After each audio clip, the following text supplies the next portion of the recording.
And the story begins with incredible population growth of London in the first half of the 19th century. In just 50 years, London had more than doubled to contain more than 2.3 million people.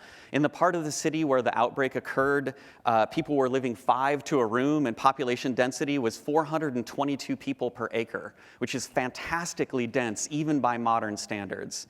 And the problem is, of course, that they didn't have a modern sewer system, which made London a fantastic breeding ground for cholera. So cholera is a bacterial disease that spreads through unsanitary drinking water. Once you're infected, without treatment, you run about a 50% chance of dying, usually due to dehydration.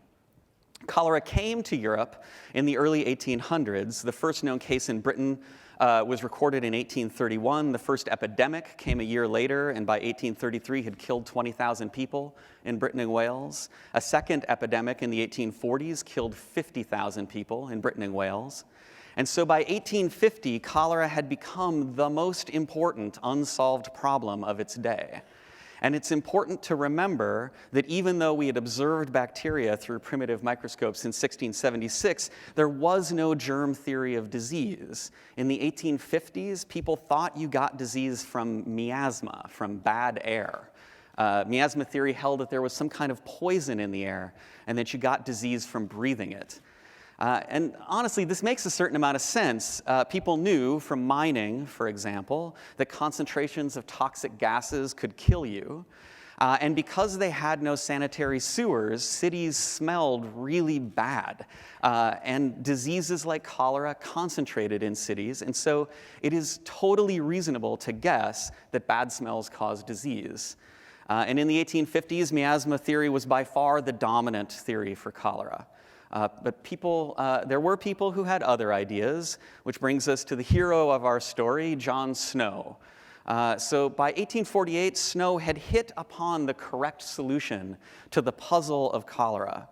He had concluded that you get cholera not by ingesting it, not by breathing it. But sadly, nobody believed him. In 1849, he'd published On the Mode and Communication of Cholera, which contained what may be the first large-scale epidemiological study ever undertaken. Here's a map of London. You can see the Thames River snaking through the middle there. Each of the colored regions shows the area served by a given waterworks. And the thrust of his argument was that people living north of the Thames had their water piped in from relatively distant sources. But if you lived south of the city, your waterworks drew from the Thames at London Bridge, right at the center of the city, where raw sewage by the ton was being dumped straight into the river. And then he went on to go through the records from the cholera epidemic of 1848-49, and he found that if you lived north of the river, your chance of dying from cholera was about 26 in 10,000. But if you lived south of the river, your risk went up to 80 in 10,000. So this is fairly compelling evidence that cholera has got something to do with the water supply. This kind of evidence is a statistical summary of a vast amount of data. But as I said earlier, because of the dominance of miasma theory, this evidence was met with skepticism. A reviewer in the London Medical Gazette wrote that Snow's studies furnish no proof whatever of the correctness of his views. Essentially, the reviewer recited, "Correlation is not causation," that most popular defense of tiny minds in the face of uncomfortable evidence. The reviewer, however, did imagine an experiment that could settle the matter. The crucial experiment would be that water conveyed to a distant locality where cholera had been hitherto unknown produced the disease in all who used it, while those who did not use it escaped. And 5 years later, unbeknownst to the participants, this exact experiment would be carried out. On August the 28th, 1854, a 5-month-old girl named Frances Lewis contracted cholera, and while waiting for the doctor to arrive, her mother washed her diapers and threw the dirty water into the cesspit at the front of their house at 40 Broad Street. The cesspit was just a few feet away from an extremely popular well, and the cesspit wasn't properly maintained, so sewage from it contaminated the water of the Broad Street well. So Frances Lewis was the index patient, the source of the worst cholera epidemic in London's history.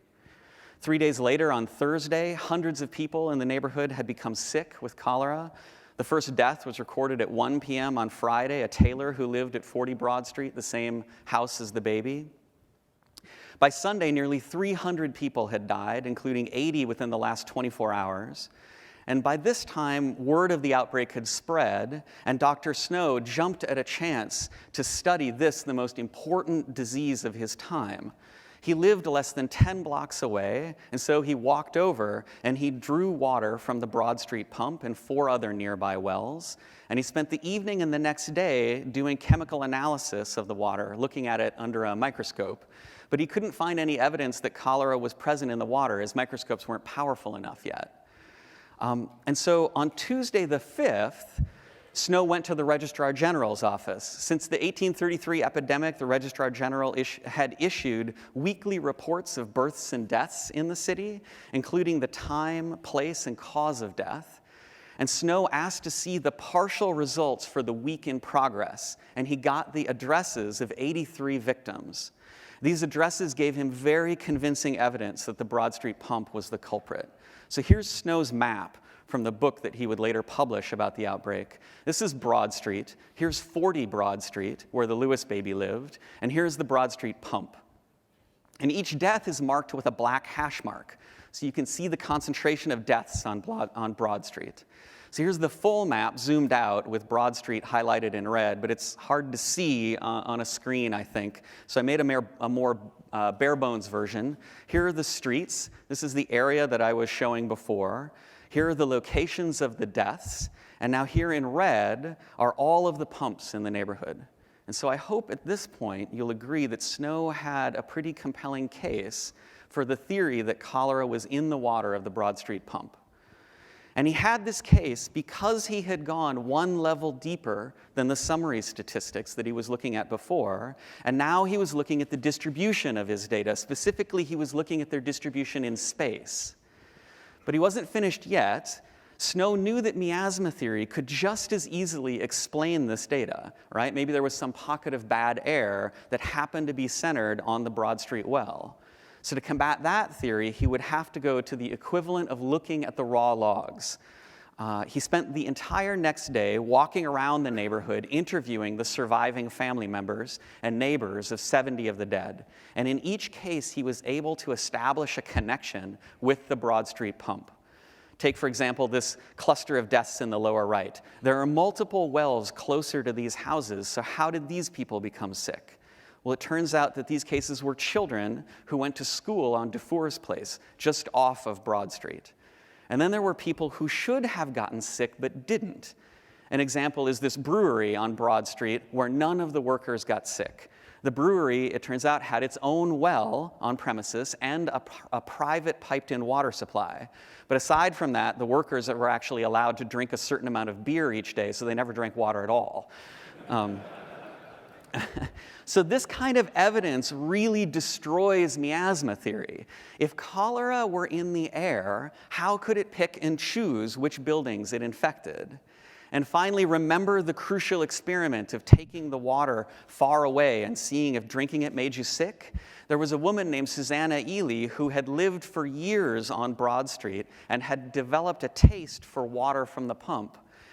After her husband died, she moved a kilometer or so to the north, but because she liked the Broad Street water so much, her sons arranged to have a bottle of it delivered to her on a regular basis. She had died of cholera on Saturday, and her niece, who also drank the water, died on Sunday. And there were no other cases of cholera in her neighborhood for weeks. And so the next day, Snow presents all this evidence to an emergency meeting of the Board of Governors of St. James Parish and asks them to shut down the Broad Street pump. And even though they were skeptical, nearly 500 people had died at this point, and they had no other ideas. And so on the morning of Friday, September the 8th, the handle was removed from the Broad Street pump. And this was the first tenuous victory for what would eventually become the germ theory of disease. It would take another 30 years for the germ theory of disease to totally displace miasma theory, but Snow won the day in 1854 precisely because he looked not only at high-level aggregate statistics, he also looked at the distribution of data underneath those statistics. And he looked at the equivalent of the raw logs, and he chased down any anomalies that he found. And here is the lesson. When you really dig into your data and you make the effort to track down and explain those weird outliers, you will often be rewarded. In Snow's case, tracking down the anomalies meant that he expanded his knowledge of the problem enough to make his theory bulletproof. So don't sweep outliers under the rug. Instead, seek them out and see what you can learn from them.